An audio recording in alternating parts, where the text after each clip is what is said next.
हाँ तो प्यारे बच्चों, अपना अगला क्वेश्चन है the net magnetic flux through any close surfaces. 4 option है आपके पास में, infinitive, negative, zero and positive. तो देखिए हमने गाउसेस लॉ ऑफ मैग्नेटिक फील्ड, ठीक है ना, पढ़ा है। और गाउसेस लॉ जो है वो क्या कहता है आपका कि integration of B dot d A vector for any close surface is equal to zero.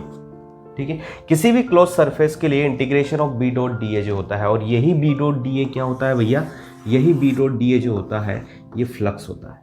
ठीक है, ये क्लोज सरफेस के लिए होता है। किसके लिए होता है? क्लोज सरफेस के लिए। तो किसी भी क्लोज सरफेस के लिए integration of B dot d A यानी कि फ्लक्स जो है क्लोज सरफेस के अंदर कितना होता है? जीरो होता है।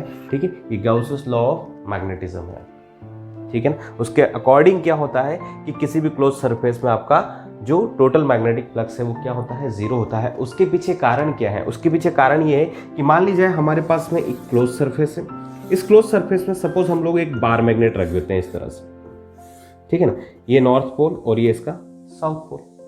तो इस बार मैग्नेट से जितनी भी मैग्नेटिक फील्ड लाइंस बनेगी आपकी, ठीक है, वो क्या करेगी? नॉर्थ पोल से निकलेगी और साउथ पोल पर वापस आकर मिल जाएगी। तो जितनी निकलेगी उतनी ही क्या आ जाएगी? वापस आ जाएगी। तो मान लीजिए ये क्लोज सरफेस है, यहां से इस तरह से मैग्नेटिक फील्ड लाइंस आपकी निकल रही है, ठीक है ना।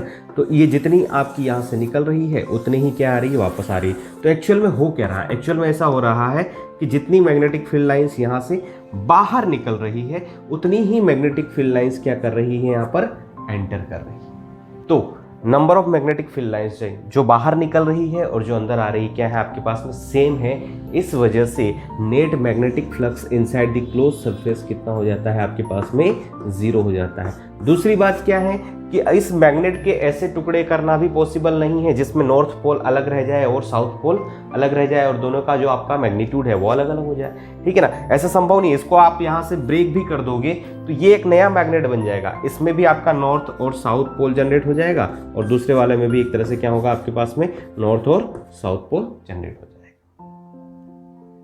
ठीक है ना। मतलब किसी भी बार मैग्नेट को या किसी भी मैग्नेट को आप कितने ही छोटे से छोटे टुकड़ों में बदल दो, उसके मोनोपोल कभी भी एग्जिस्ट नहीं करेंगे। और मोनोपोल एग्जिस्ट नहीं करेंगे तो वो अपने आप में क्या होगा? एक पूरा का पूरा मैग्नेट होगा। और पूरा मैग्नेट हुआ और अगर किसी क्लोज सरफेस के अंदर हुआ, इन दैट केस जितनी मैग्नेटिक फील्ड लाइंस उससे बाहर निकलेगी उतनी ही मैग्नेटिक फील्ड लाइंस वापस से क्या आ जाएगी? अंदर आ जाएगी।